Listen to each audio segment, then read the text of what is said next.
예수 사랑합니다. 사랑합니다. 마음 다하여 오직 주님 하나만 드리러 원합니다. 예수 사랑합니다. 사랑합니다. 마음 다하여 오직 주님 하나만 드리러 원합니다. 전하네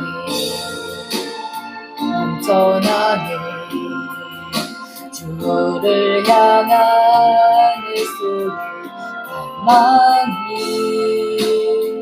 주님께로 날 이끌어 주소서.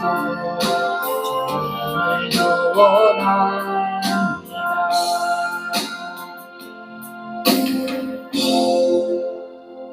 오늘 하나님의 말씀 한 절 보겠습니다.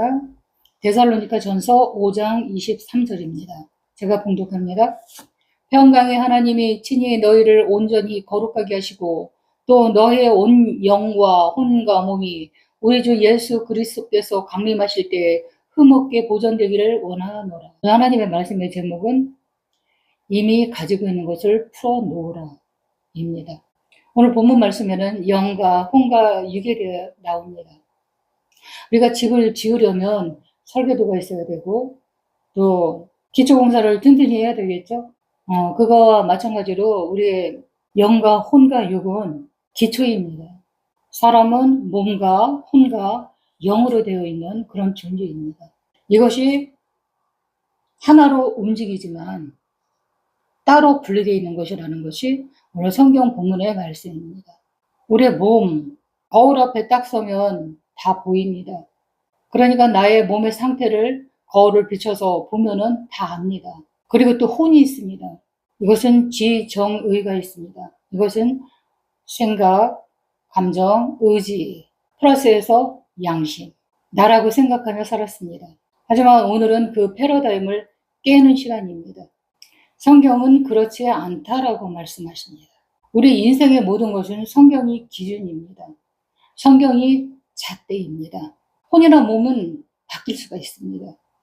몸을 튼튼하게 하기 위해서 운동도 하고 훈련도 시키고 좋은 것도 먹고 그러면 건강해집니다. 관리를 한다는 얘기죠.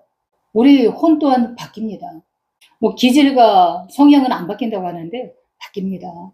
저를 보십시오. 제가 얼마나 바뀌었나. 그리고 또 말도 훈련을 통해서 바뀝니다. 이 말에 의해서 사람의 감정을 좋게도 하고 나쁘게도 하는 것이 이 말입니다. 이 말에는 건세가 있기 때문에 파급력이 큽니다. 그래서 내적 치유라는 것이 있습니다. 그런 프로그램도 많지 않습니까? 많은 사람들이 오은영 박사의 그 프로그램을 좋아하죠. 결혼 지옥, 또 내 아이가 달라졌어요. 그 프로그램을 통해서 나의 상처도 들여다보는 거고 또 솔루션을 해주면 어떻게 하라는 방법까지 제시해 줍니다. 그러면 그것을 통해서도 내적 치유가 일어나기도 합니다. 그리고 교회도 내적 치유하는 곳이 많습니다.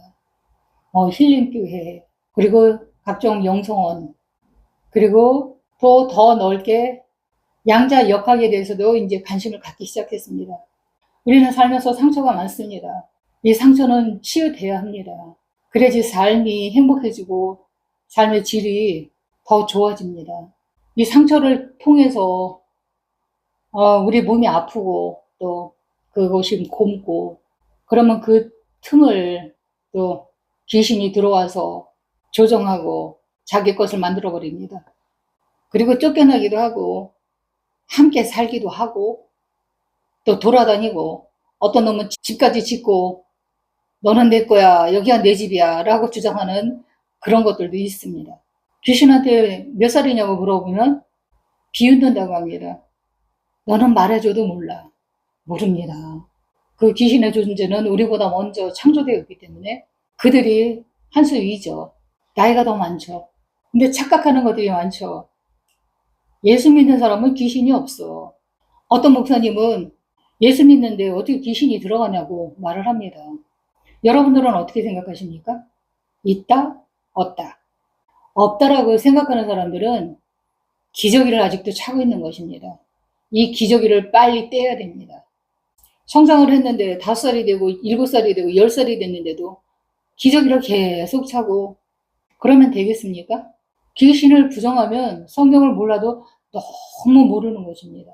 그런 사람은 하나님도 안다고 할 수가 없어요. 예수님께서 오신 이유가 그것인데 예수님이 쓸데없이 왜 십자가에서 몸부려서 피 흘려서 죽었습니까? 귀신의 일을 멸하기 위해서 하늘 보좌를 버리시고 재물이 되기 위해서 이 땅에 내려온 거 아닙니까? 이렇게 생각하시는 분들은 기도를 깊게 해야 됩니다. 우리 몸이 아프면 이 몸은 아픈지 다 압니다. 그리고 혼도 압니다. 안 가르쳐줘도 압니다. 내 마음이 감정이 슬픈지 행복한지 이런 것을 감정이라고 합니다. 조그만 애기들도 다 합니다. 도로 안 된 아이에겐 떡봉을 줍니다. 유기농 쌀로 만든 뻥튀기입니다. 그런데 사이즈가 요만해요. 애기가 잡기에 딱 맞은 사이즈로 만든 것이 떡봉입니다. 그런데 아이가 떡봉을 먹다가 놓쳤습니다. 그래서 집어서 주려고 탁 집으면 땅을 탁 치고 화를 냅니다. 뺏을까봐. 그러니까 아이들도 다 아는 거죠. 자기 것을 지켜야 된다는 것을 아는 거죠. 그리고 개도 혼이 있습니다. 그래서 슬프면 웁니다. 그리고 자폐증도 옵니다. 사랑을 못 받고 버림받으면 개도 슬퍼서 웁니다. 그런 개를 봤습니다. 어떤 사람은 돼지도 웃는다고 하더라고요. 옛날에는 사람들이 먹고 나면 찌꺼기를 많이 줬습니다. 그런데 그 찌꺼기 속에 가끔 고기가 들어갈 때가 있습니다. 그러면 돼지가 씩 웃는답니다. 그런데 이 영은 완전히 다른 부분입니다. 우리의 생각으로 접근 불가입니다. 우리의 생각으로 마음으로 알 수 있는 것이 영이 아닙니다. 알 수 있는 것은 몸과 혼입니다. 그리고 영에 대해서는 모릅니다. 본인이 고등학교 다닐 때 대학가요제라는 것이 처음 시작이 됐거든요. 근데 어떤 잘생긴 오빠가 그 대회에 나와서 1위 순위의 차트를 달리던 잘 나가던 그 오빠가 어느 날 내가 예수다 라고 했답니다. 그래서 난리가 났던 적이 있습니다. 그래서 그의 가족들이 그를 관리하고 정신병원에 갔다 하나 그런 소문이 있었습니다. 그리고 지금은 그분이 뭘 하시는지 어떤 상황에 놓여 있는지 아무도 모릅니다.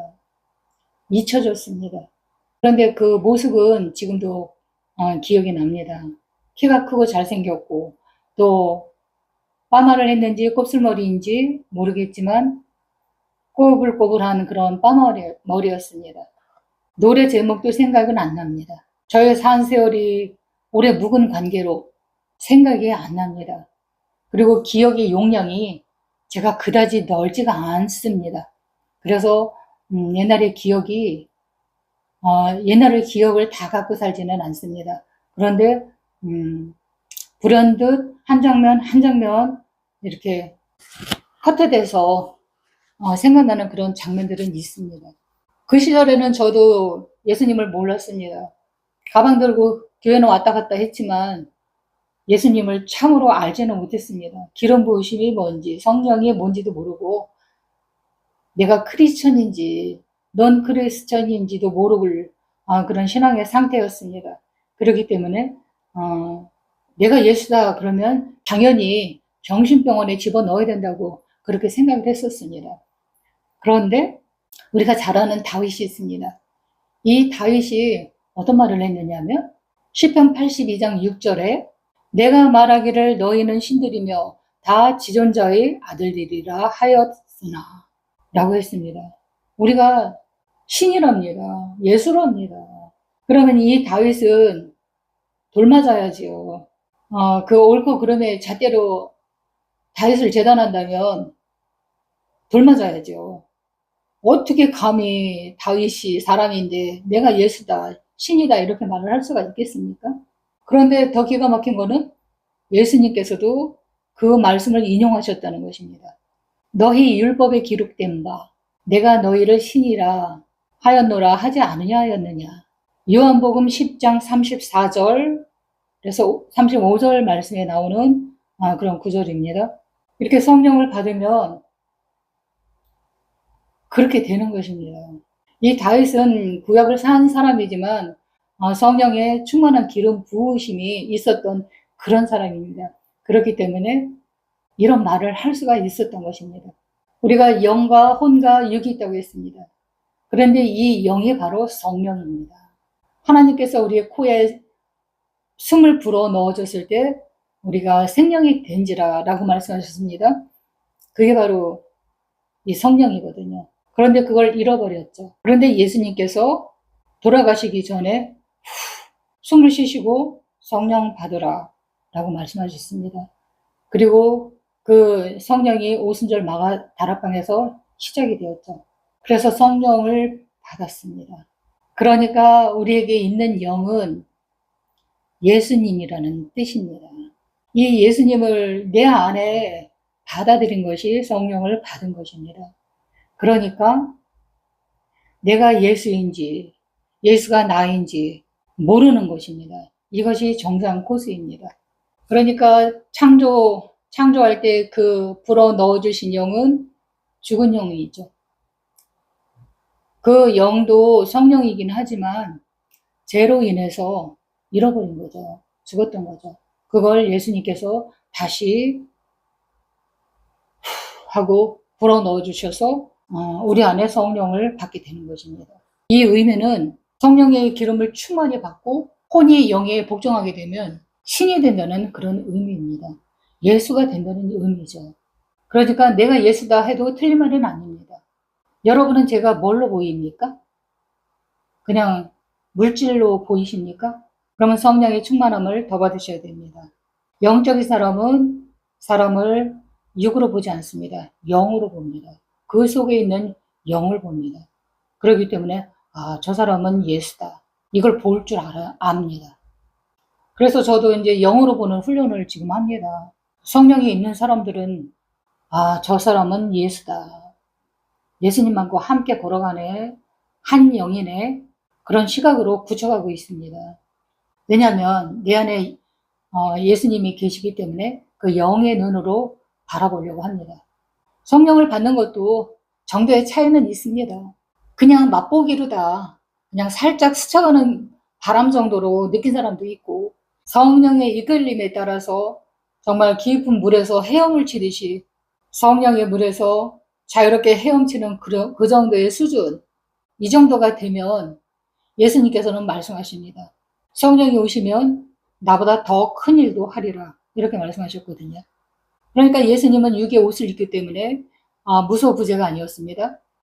육으로서의 제한됨이 있기 때문에 걸어 다닐 수 있는 그런 부분만 가서 사역을 하셨습니다. 하지만 성령은 무소부재의 하나님이십니다. 영이기 때문에 곳곳에 없는 곳이 없습니다. 그러니까 더 큰 사역을 하실 수 있는 것이 영입니다. 성령입니다. 성령 받은 우리들입니다. 그러니까 쉽게 풀어서 설명을 한다면 육은 육이고 영은 영입니다. 서로가 연결점이 없습니다. 이 육은 껍데기거든요. 그냥 옷이거든요. 옷에는 생명이 없습니다. 이건 존재가 아닙니다. 영과 혼을 담는 그릇일 뿐입니다. 그렇지만 영과 혼은 연결점이 있습니다. 이 혼은 영과 육의 딱 중간에 껴서 쉽게 설명을 하자면 수도꼭지의 중간 밸브라고 할 수 있습니다. 이 혼이 굉장히 중요한 역할을 하는 것이 혼이라고 할 수가 있겠죠. 이 혼이 수도꼭지를 틀면 물이 흘러서 이쪽으로 가기도 하고 이쪽으로 가기도 합니다. 이 말씀은 이 혼이 동의를 해줘야지만 영적인 부분으로 우리가 연결을 될 수도 있고 또 이 혼이 못 가. 내 기준이 최고야. 내가 으뜸이야. 이렇게 꼭꼭 수도꼭지를 걸어 잠그고 있으면 그냥 육의 사람으로 머무는 것입니다. 그러니까 개는 개이고 사람은 사람이다. 이것이 육은 육이고 영은 영이다라는 그런 해석이 될 수가 있겠습니까? 개가 아무리 개가 천선을 해도 사람이 되지는 않습니다. 그 사람이 개처럼 산다고 해서 또 개가 되는 것은 아닙니다. 그 존재가 그 형질이 바뀌는 것은 아닙니다. 처음서부터 사람은 사람이고 개는 개로 태어났습니다. 마찬가지로 육은 흙에서 났습니다. 그러니까 자연스럽게 그 수명이 닿으면 땅속으로 산화해 버리는 것입니다. 그리고 영은 예수님의 영이기 때문에 하늘로부터 온 것입니다. 그러니까 하늘로 올라가는 것입니다. 그러니까 우리가 영적인 사람이 되어야 되겠습니까? 육적인 그런 땅속으로 지옥으로 가는 그런 사람이 되어야 되겠습니까? 이것을 결정해주는 역할이 바로 혼이라는 것입니다. 이 정신, 생각, 이것을 지배하는 것이 혼입니다. 그리고 양심의 잣대. 이것도 혼에 있습니다. 이게 딱딱 분류를 시켜야 되는데 성령 세례를 받은 사람만이 이것을 알 수가 있습니다. 분리라는 말 자체를 모르죠. 어떻게 영과 혼이 분리가 돼? 아닙니다. 분리됩니다. 에베소서 1장 17절에서 23절에 보면 우리 주 예수 그리스도의 하나님 영광의 아버지께서 지혜와 계시의 영을 너희에게 주사 하나님을 알게 하시고 너희의 마음의 눈을 밝히사 그 부르심의 소망이 무엇이며 성도 안에서 그 기업의 영광의 풍성함이 무엇이며 그의 힘의 위력으로 역사하심을 따라 믿는 우리에게 베푸신 능력의 지극히 크심이 어떠한 것을 너희로 알게 하시기를 구하노라. 그의 능력이 그리스도 안에서 역사하사 죽은 자들 가운데서 다시 살리시고 하늘에서 자기의 오른편에 앉히사 모든 통치와 권세와 능력과 주권과 이 세상뿐 아니라 오는 세상에 일컫는 모든 이름 위에 뛰어나게 하시고 또 만물을 그의 발 아래 복종하게 하시고 그를 만물 위에 교회의 머리로 삼으셨느니라. 이 말씀을 나로 바꿔서 적용을 하고 대입을 해서 풀어보겠습니다. 우리 주 예수 그리스도의 하나님 영광의 아버지께서 지와 계시의 영을 나에게 주사 하나님을 알게 하시고 나의 마음의 눈을 밝히사 그의 부르심의 소망이 무엇이며 성도 안에서 그 기업의 영광의 풍성함이 무엇이며 그의 힘의 위력으로 역사심을 따라 나에게 베푸신 능력의 지극히 크심이 어떠한 것을 나로 알게 하시기를 구하노라. 그의 능력이 그리스도 안에서 역사하사 죽은 자들 가운데에서 다시 살리시고 하늘에서 자기의 오른편에 앉히사 모든 통치와 권세와 능력과 주권과 이 세상뿐 아니라 오는 세상에 일컫는 모든 이름 위에 뛰어나게 하시고 그 만물을 그의 발 아래 복종하게 하시고 그를 만물 위에 교회의 머리로 삼으셨느니라. 나는 그의 몸이니 만물 안에서 만물을 충만하게 하시는 이의 충만한 이니라. 제가 선포문을 만들어 봤습니다. 그리고 한 주간 동안 이 선포문을 선언을 했습니다. 그랬더니 놀라운 일들이 두 가지가 생기더라고요. 이거는 4차원의 영성이 아니라 5차원의 영성입니다. 우리는 4차원의 영성까지만 압니다. 그것도 조영계 목사님이 4차원의 영성이라는 책을 내셨고 그런 주제의 설교를 많이 하셨습니다. 그래서 익숙히 압니다. 믿음은 바라는 것들의 실상이요 보이지 않는 것의 증거니. 믿음으로 아직 되어지지 않은 일을 됐다고 믿는 것이 4차원의 영성입니다. 그것이 바로 아브라함과 사라입니다. 아브라함이 90세에 약속을 받았습니다. 바랄 수 없는 그런 몸이죠. 아들을. 늙었는데 기력이 없는데. 그리고 사라도 경도가 끊긴 지 오래됐습니다. 80살 파파 할머니가 무슨 생리를 합니까? 그러니까 생산의 능력이 다 끊어진 두 노인네죠. 그런데 아들을 약속받았습니다.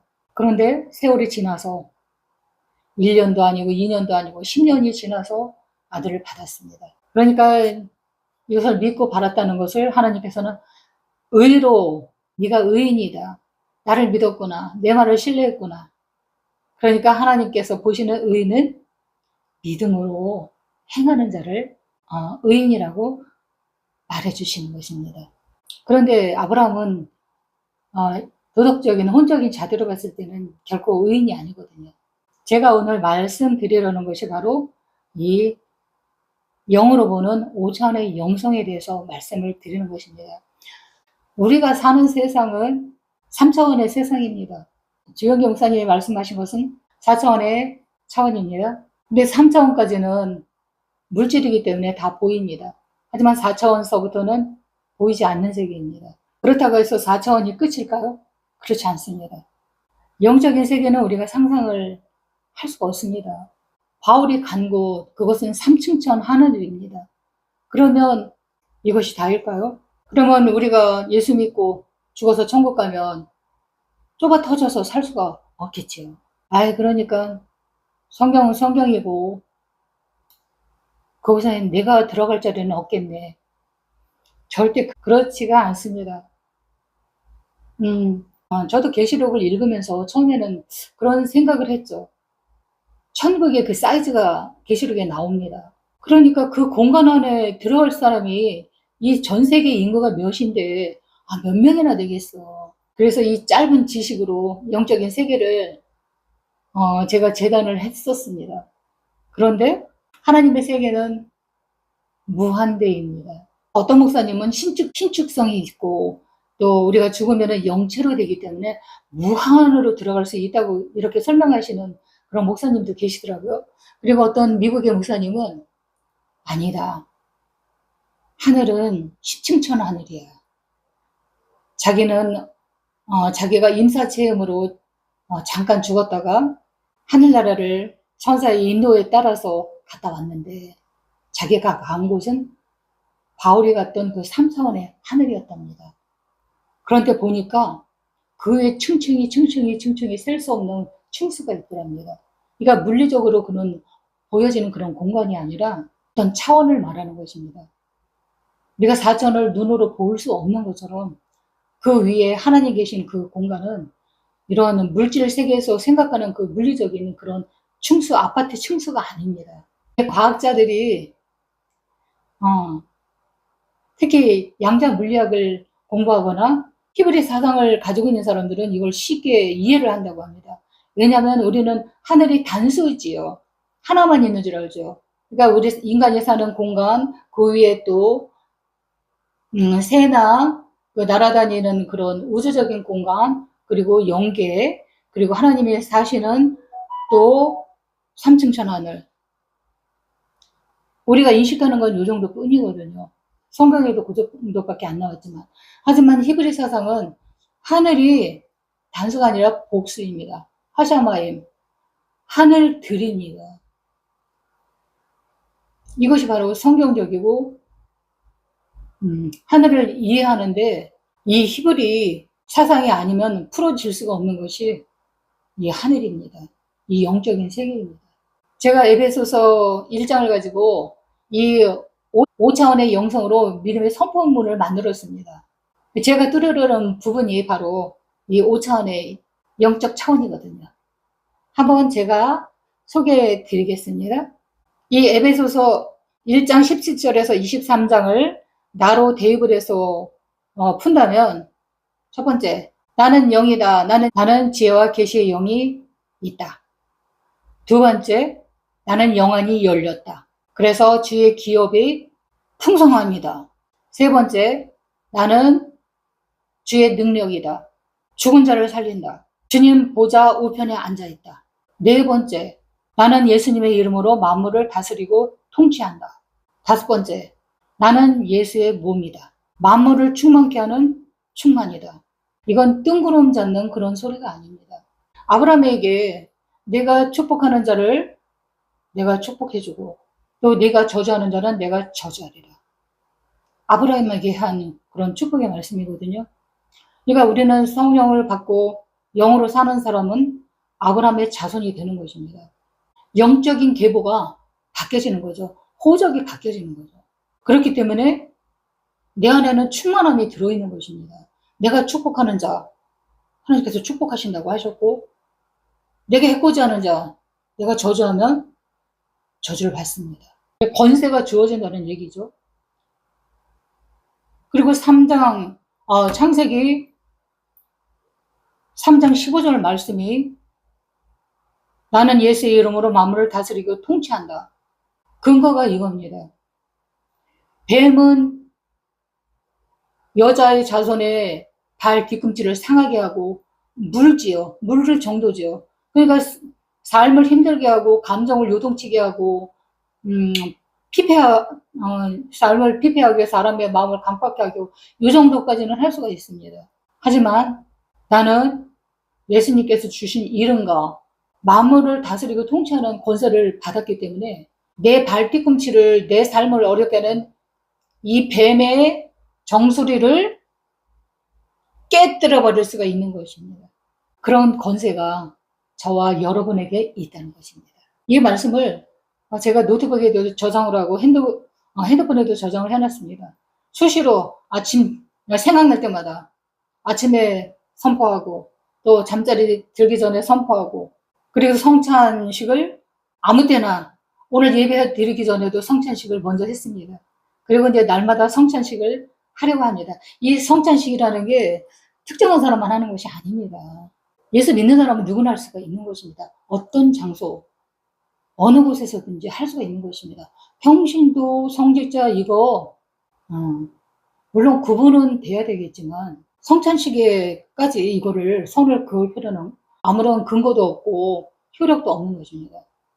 여러분도 그냥 믿음으로 한번 행해 보십시오.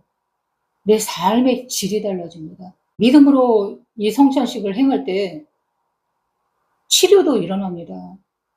왜냐하면 예수님은 아픈 분이 아니잖아요. 예수님의 영은 아프지 않습니다. 이 성찬식을 할 때 그 영이 나와 합한 영이 되기 때문에 우리가 아프더라도 그 바이러스를 죽입니다.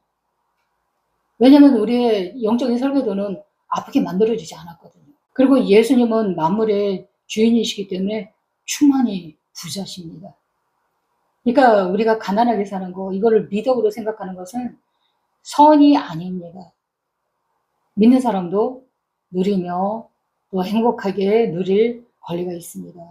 예수님께서 인류의 죄를 짊어지시고 십자가에 달려서 돌아가셨기 때문에 우리도 그 십자가를 짊어지고 질질 삶의 무게에 눌려서 끌고 가는 것이 하나님께서 기뻐하시는 그런 원하는 삶이 아닙니다. 나의 멍에는 쉽고 가볍다고 말씀하셨습니다. 우리의 짐을 덜어주기 위해서 하나님은 그 인류의 죄를 짊어지고 십자가에 달리신 것이지 나처럼 너도 질질질질 가난에 매여서 청빈하게 살고 또 부를 누리지도 말고 쓰지도 말고 절약해서 그렇게 살아라. 그렇게 말씀하신 분이 아니십니다. 부유한 자로 돼 너희들을 부유케 하시려고 가난하게 되었고 너의 질병을 내가 대신 감당하기 위해서 채찍에 맞아 살이 찢기고 뜯김으로 해서 너희 질병이 나았다. 그러나 너희들은 아프지 말고 행복하게 살아라. 나로 인해서 기쁘게 살아라. 이것이 바로 하나님의 뜻입니다. 이 성찬식을 할 때 예수님과 합한 영으로서 하나가 되어서 질병이 치유되고 가난이 쫓겨나고 풍요함으로 충만함으로 우리에게 가득가득 채워주시는 것입니다. 이것은 혼적으로 이 생각으로 절대로 깨달을 수가 없는 것입니다. 말씀과 기도로서만이 깨달을 수 있는 그런 부분입니다. 성경 말씀을 그냥 읽으면 그냥 글입니다. 하지만 이것을 잘게 속에서 씹어서 먹는다고 합니다. 그래야지 내 살이 되고 피가 되는 것입니다. 그리고 그것이 나타나는 것입니다. 그것이 바로 복음입니다. 말씀입니다. 천국은 침노하는 자의 것이라고 말씀하십니다. 그러니까 예수님께서는 이 높은 차원까지 올라오라. 너희들은 성령을 받았으니까 나보다도 더 자유롭고 더 높이 올라갈 수 있다. 나의 보좌까지 올라와라. 그리고 문을 열어놓으신 것입니다. 이 세상 것은 흥미가 없습니다. 왜냐하면 잠깐 있다가 사라지는 그림자 같고 또 안개와 같습니다. 빛이 비치면 안개가 거칩니다. 그리고 아주 강한 빛, 정오의 태양은 그림자도 삼켜버립니다. 예수님은 빛이십니다. 그림자가 없으십니다. 제가 이 선포문을 받은 은혜가 두 개가 있다고 말씀드렸는데 그것을 한번 나눠볼까 합니다. 보는 시각이 달라지더라고요. 그러니까 인식이 전환됐다고 말할 수도 있겠습니다. 첫 번째는 제가 몇 달 전에 집안 분위기가 좀 칙칙해서 낡고 오래된 빌라에서 살다 보니까 좀 환하게 꾸미고 싶었습니다. 그래서 쿠팡에서 패트릭 벽걸이라고 하나요? 그 그림, 벽 전체를 덮을 수 있는 그림을 샀습니다. 풍경 그림인데 빛이 환하게 비치는 아주 밝은 색깔의 그런 그림을 샀습니다. 여기다 딱 설치를 했는데 느낌이 안 좋아. 그림 전체적인 그림은 환하고 좋은데 그림 중간에 나무가 이렇게 구부러지게 걸려있는 것이 보이는 거예요. 근데 부정적인 그런 혼적인 그런 느낌을 제가 많이 가지고 있거든요. 어렸을 때 그 기억들이 겁이 많고 그러니까 모든 만물이 다 무섭고 두려움으로 보이거든요. 어릴 때 그 생각들은 그런 부분이 많습니다. 그러니까 왜곡으로 보여진 그런 부분도 많죠.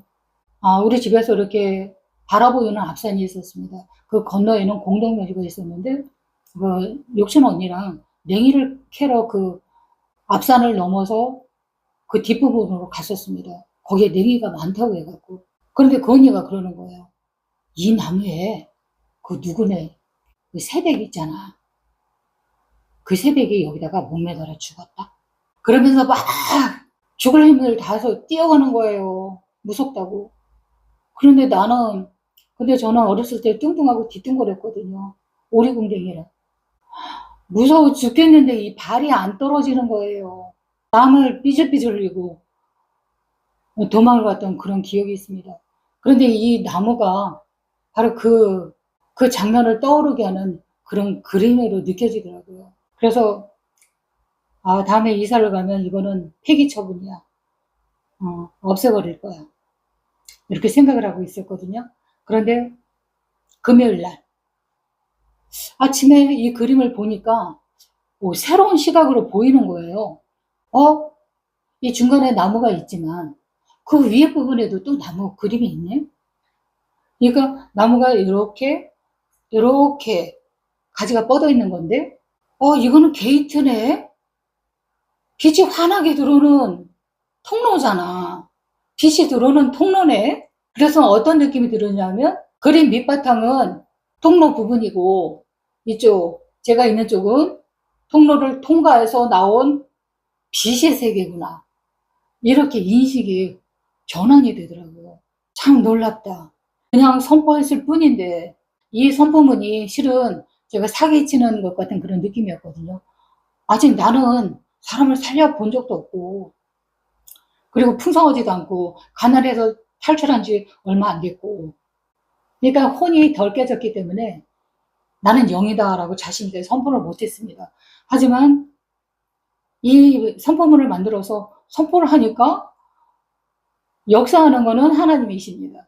성령이 역사를 하셔서 이 생을 달렸던 그 목줄을 달았던 이 나뭇가지가 빛으로 들어가는 통로로 바뀌어서 그렇게 보여지더라는 것입니다.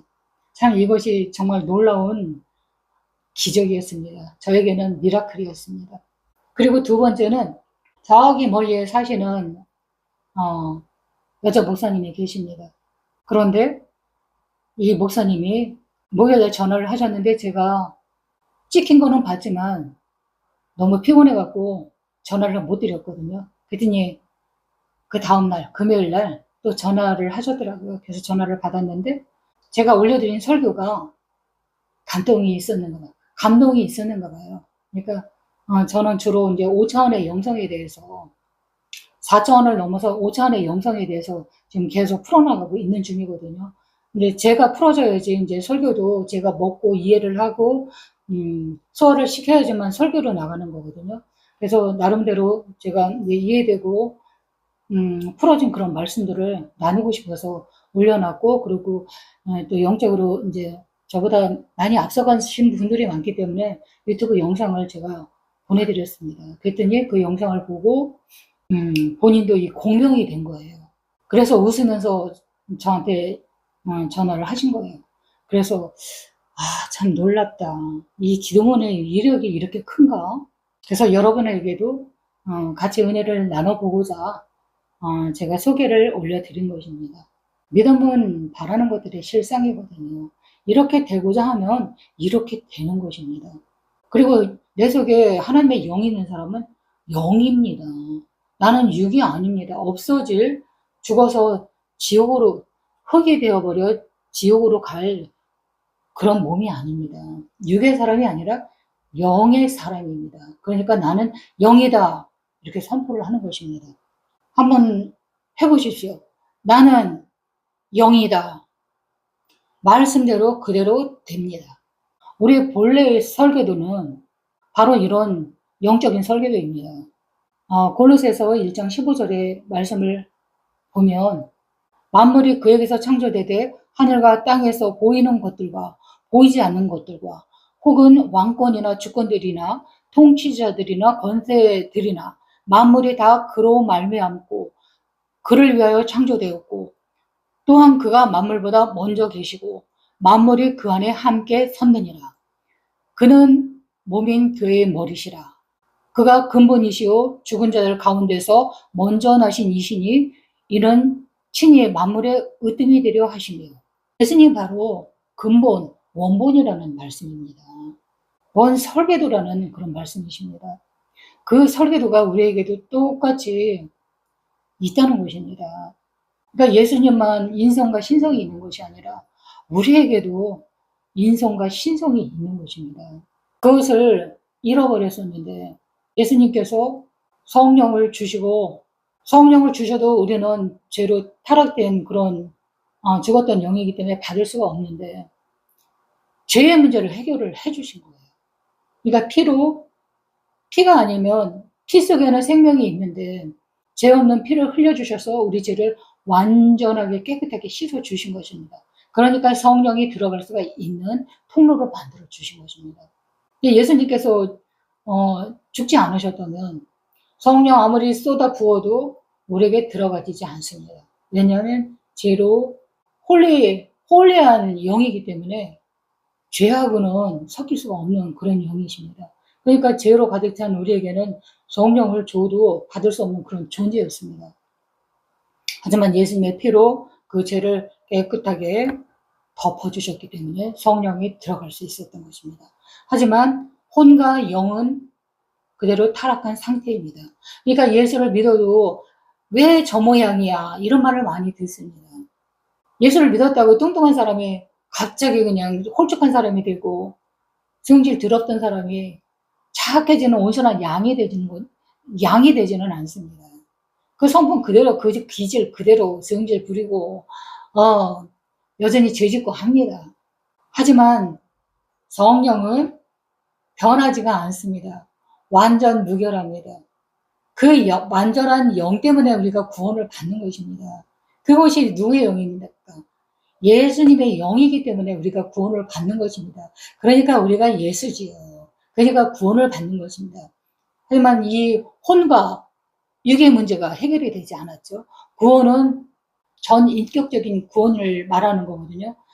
그런데 우리가 영만 구원받았으면 어떻게 천국에 가지? 그 열쇠가 바로 고린도 15장 52절에도 나오고 또 마태복음에도 나오고 성경 여러 군데 나옵니다. 한번 찾아보시기 바랍니다. 우리 영은 구원을 받았지만 우리의 혼과 몸도 구원을 받아야 되는데 언제 구원을 받느냐면 시간이 있습니다. 예수 믿는 그 순간 예수의 영이 내 안에 들어오시기 때문에 구원을 받는 것이지만 혼과 육은 아직 죄 속에 있지 않습니까? 근데 언제 구원을 받느냐면 예수님 재림하실 때 그때 우리의 몸이 바뀝니다. 신령한 영체를 입고 혼도 새롭게 죄가 없어진 상태로 다시 새롭게 받는 것입니다. 그래서 예수님이 공중에서 이제 재림하실 때 제일 첫 번째 먼저 일어나는 자들이 죽은 자들입니다. 예수 믿다가 죽은 자들이 먼저 호련히 일어나서 새롭게 된 영과 혼을 다시 받아서 영과 합치는 것입니다. 그래서 온전한 구원이 일어나는 것이고, 두 번째는 죽지 않고 살아있는 자, 또 구원을 시킵니다. 예수 믿는 자, 영이 있는 사람은 휴거가 되고, 이 예수의 영이 없는 자들은 남겨짐을 당하는 그런 일이 생기는 것입니다. 내가 만약에 예수님 휴거되기 전에, 재림하시기 전에 죽었다고 가정을 해봅니다. 그러면 예수님께서 공중에 재림하실 때 나는 죽은 자이기 때문에 첫 번째 부활에 들어가는 것이겠죠. 그 다음이 땅에 아직 살아서 움직이는 사람들, 그 사람들은 두 번째로 들어가는 것입니다. 이제 이해가 되셨나요? 그러니까 구원은 영이 먼저 받고, 그 다음에 혼과 육은 예수님 재림하실 때 신령한 몸과 혼으로 다시 받게 되는 것입니다. 죄가 없는 그런 깨끗한 혼으로 새로 태어나는 것이겠죠. 그런데 이 5차원의 영성을 가진 사람들은 먼저 앞당겨서, 먼저 선불죄로 땡겨서 천국을 사는 것이죠. 그때 최후의 심판날에는 마귀들을 다 한 단으로 묶어서 무정행으로 보냅니다. 불의 심판이 있으니까. 그리고 죄 속에서 그냥 먹고 뒹굴고 하는 사람들은 어떻게 될까요? 그 사람들은 회개를 해야 됩니다. 죄를 지면 우리는 연약하기 때문에 죄를 짓습니다. 하지만 하나님께서 뭐라고 하십니까? 분을 품어도 해가 지기 전에 풀어라, 화해해라. 그리고 예물을 드리러 하나님께 갔다가도 다툰 이웃이 생각이 나거든. 도로 가라. 그래서 화해를 먼저 하고 예물을 드리라. 이렇게 우리한테 말씀하십니다. 그러니까 영은 완전히 구원받았기 때문에 천국에 갈 수 있지만 이 혼과 육이 문제잖아요. 날마다 회개를 하면 됩니다. 우리가 뭐 회개거리가 그렇게 많겠습니까? 많습니다. 눈으로 본 것이 죄고, 귀로 들은 것이 죄고, 또 우리가 생각으로도 얼마나 죄를 많이 짓습니까? 그런 것들을 주님 앞에서 다 털어버리고, 번제로다 올려서 다 태워버리는 것입니다. 그리고 깨끗하게 준비를 하는 그런 심령으로 살아가야 되는 것입니다. 예수님을 잘 믿는 여러분들은 삶이 어떠십니까? 평안하십니까? 나는 탄탄대로였어. 꽃길만 걸어왔어. 네, 이런 분들은 좀 생각을 해봐야 됩니다. 왜냐하면 호적이 바뀌었는데 어떻게 평안하겠습니까? 우리는 양자의 영을 받았습니다. 예수 믿는 사람들은 양자의 영을 받았다고 합니다. 이 말씀은 무슨 뜻이냐면 우리 호적이 거짓 사업이 마귀에게 속해 있었다라는 그런 말씀입니다. 그런데 예수님께서 그걸 뽑아서 양자 삼으신 것입니다. 호적이 예수님께로 입적이 되어버린 거죠. 그러니까 옛 아비 마귀가 가만히 있겠습니까? 나랑 오랜 세월을 내 소유로 살았는데, 내 통치 아래에서 살았는데 순순히 뺏기지 않습니다. 그러니까 삶을 흔들어 버립니다. 그리고 병들게 합니다. 그리고 생각을 막 휘젓고, 그래서 예수 믿을 때 지진이 일어납니다. 삶에서는. 그러니까 삶에 지진이 일어날 때는 그냥 감사해야 됩니다. 그래야지 빨리 통과를 합니다. 삶에 어려움이 있으니까 재정이 안 풀리고 또 몸은 내 마음대로 내 수족을 부릴 수가 없고 병상에 누워 있으니까 이것은 제대로 그리스도인이 되었다는 그런 산 증거가 되기도 합니다. 왜냐하면 영적인 면역력을 키우는 그런 시간입니다. 마귀가 흔들어대도 흔들리는지 안 흔들리는지 테스트 되는 그런 과정이라고 할 수가 있습니다. 이 과정을 통과를 해야지 내가 구원에 이룰 수가 있는 것입니다. 아프더라도 이 믿음을 까먹으면 안 됩니다. 예수님을 잃어버리면 안 됩니다. 아플지라도 재정의 압박이 있을지라도 예수님만큼은 놓치면 안 되는 것입니다. 우리의 혼과 육의 기류가 막히지 않도록 우리는 나 자신을 훈련시키고 말씀을 계속 먹어야 됩니다. 그리고 기도해야 됩니다. 그래야지 영과 혼의 기류가 막히지 않고 뚫립니다. 우리 몸에 피가 안 들어오면 동맥경화가 됩니다. 피 흐름이 막힌 것이 동맥경화지 않습니까? 영적인 것도 마찬가지로 혼과 육의 기류가 막히면 영적으로 병들고 그러면 몸으로 나타나는 것입니다. 그리고 재정도 막히게 되는 것입니다.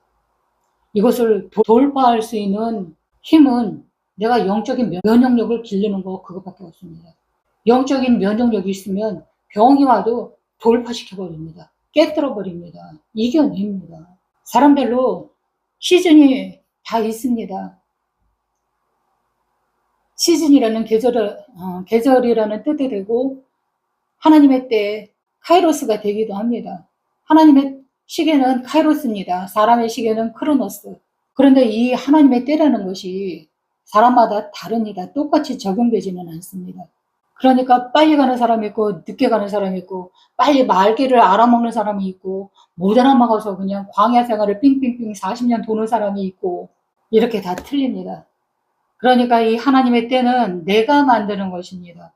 분명히 하나님의 시즌 때는 있습니다.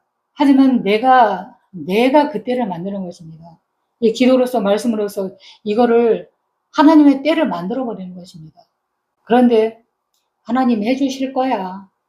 그냥 나는 그냥 하루하루를 그냥 하나님만 쳐다보면서 그냥 살면 돼. 네, 그렇게 해도 구원은 받습니다. 하지만 하나님의 때를 만들 수는 없겠죠. 내 기준을 다 내려놔야 됩니다. 하나님이 내 삶의 기준이고 주인이십니다. 이 하나님의 때를 내가 하나님과 딱 정렬이 돼서 만들어가는 여러분이 되시기를 바랍니다. 기도하겠습니다. 하나님 감사합니다. 오늘 예배 가운데 하나님 임하시고 이 예배를 호명하여 주시니 감사를 드립니다. 어두움 속에 있던 우리를 주님의 귀한 빛 가운데로 나오게 하시고 예수님의 피로 인하여서 구원에 이르게 하신 주님 감사합니다. 무엇보다도 귀한 주님의 영을 주셔서 다시 살아나고 또 영적인 그 설계들을 되찾을 수 있도록 인도하신 하나님, 하나님께서는 오라, 더 올라오라, 더 높이 올라오라, 내가 있는 곳까지 올라오라 계속 우리를 부르십니다. 그 부르심에 우리는 반응하여 달려갑니다. 잠깐 있다 없어지는 안개와 같고 그림자와 같은 그런 삶이 다인 줄 알고 살았던 그런 삶을 이제 하나님을 향할 수 있는 그런 마음을 시선을 열어주셔서 감사를 드립니다. 또한 하나님께서 우리에게 베풀어 주신 그 무한하신 그 부활의 능력이 또 우리에게 있음을 선포합니다. 그리고 나는 영입니다. 나는 영원히 열렸습니다. 계시의 영이 있습니다. 나는 주의 능력입니다. 죽은 자를 살립니다. 주님 보좌의 우편에 앉아있습니다. 나는 예수의 이름으로 만물을 다스리고 통치합니다. 나는 예수님의 몸입니다. 예수님과 한영입니다. 그러므로 만물을 충만케 하는 충만입니다. 라고 선포하며 살아가는 아버지 우리의 삶에 되어질 수 있도록 은혜를 베풀어 주심을 감사를 드립니다. 믿음이 없이는 하나님을 기쁘시게 못한다고 했습니다. 믿음으로 우리가 선포하며 달려나갈 길을 쉼없이 달려갈 수 있도록 최후의 승리자로 살아갈 수 있도록 은혜를 주시옵소서. 이에 하나님의 사랑을 더하여 주시옵소서. 한동안의 삶도 하나님께서 보호하시고 예수의 보혈 뿌리고 바르고 덮어주셔서 안전할 수 있도록 지켜주시옵소서. 우리에게는 예수님의 이름과 권세가 있어서 마귀의 머리통을 깨뜨려 부술 수 있는 그런 능력이 있다는 것을 머리로만 아는 것이 아니라 삶으로서 나타내며 살 수 있는 그런 능력이 있는 주의 백성들 다 되어줄 수 있도록 잊지 말며 행사하며 살 수 있는 우리 모두가 다 되어질 수 있도록 은혜 주신 하나님께 감사와 찬양과 영광 올립니다. 예수님의 이름으로 기도드립니다. 아멘.